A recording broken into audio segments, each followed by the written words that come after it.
এগুলো হচ্ছে potassium permanganate. আর এখানে আমাদের খাকি ক্যাম্বেল হাঁসগুলো স্নান করে।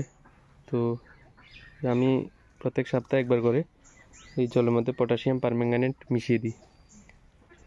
এটা করলে কি হয়, মানে এখানে জীবাণু জন্মাতে পারে না এবং হাঁসেরও বিভিন্ন রোগ জীবাণু থেকে রোগ ছড়ানোর ভয় কম থাকে। তো আপনারাও করতে পারেন এমন।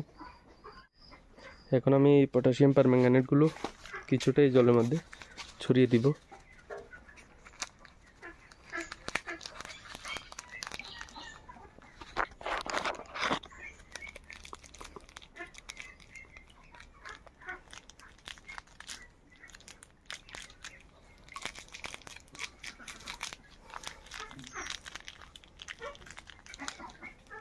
এগুলো আর জলের সাথে ভালোভাবে মিশাতে হবে না, কারণ আমি এখন হাঁসগুলোকে ছেড়ে দেবো ঘর থেকে। তো হাঁসগুলো এসে এখানে যখন স্নান করবে তখন পুরো জলের সাথে এগুলো ভালোভাবে মিশে যাবে। এখন আমি হাঁসগুলোকে ছেড়ে দিচ্ছি ঘর থেকে।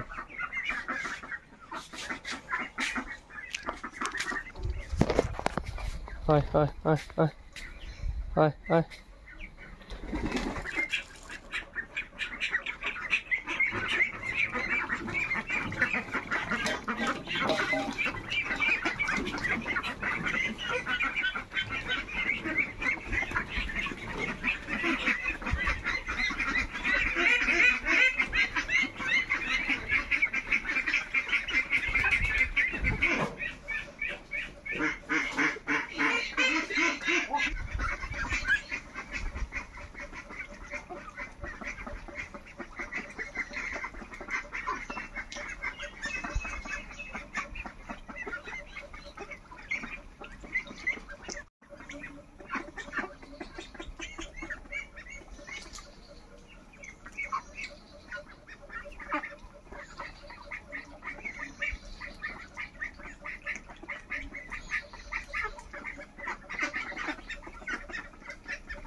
এখন হাঁসগুলো একটা দুটা করে জলের মধ্যে নামবে স্নান করার জন্য। তো পটাশিয়াম পারম্যাঙ্গানেটগুলো এভাবেই পুরো জলের সাথে ভালোভাবে মিশে যাবে।